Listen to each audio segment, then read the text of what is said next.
कश्मीरी पंडित पिछले 40 वर्षों से रोते रह गए, चिल्लाते रह गए, हमारे ऊपर अत्याचार हो रहा है, हमें मारा जा रहा है, पीटा जा रहा है। उनका विषय सुनने तक के लिए इन दुष्टों को फुर्सत नहीं है। और बांग्लादेशी को मैगी नूडल मिला के नहीं, उनके घर में बल्ब जला के नहीं, उनके टंकी में पानी आ रहा है कि नहीं, इसके लिए इनकी दैया मैया के छाते में दूध उतर जाता है।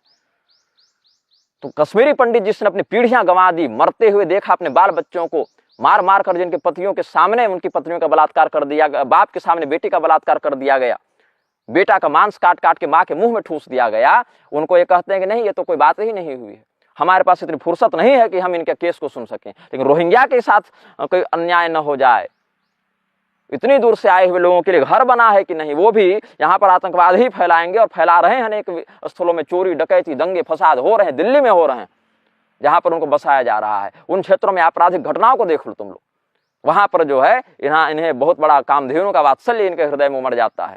लेकिन हमारे ऊपर जब अत्याचार होता है, ये लोग कुछ नहीं करते, तो हम क्यों इनका सम्मान करें?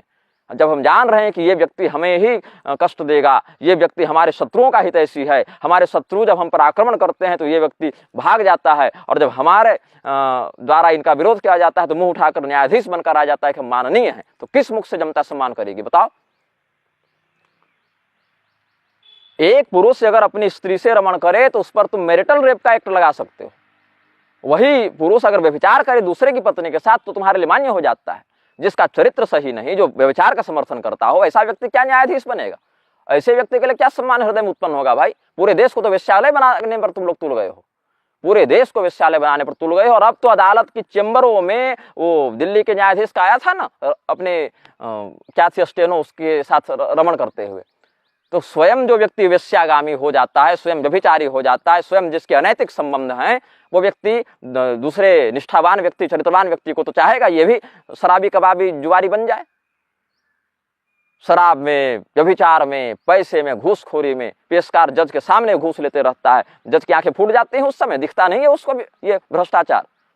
तो भैया तुम अदालत का विरोध नहीं कर सकते, क्यों? क्योंकि अदालत की अवमानना हो जाएगी। और ये बात किसने बताई? तो अदालत ने खुद बताई।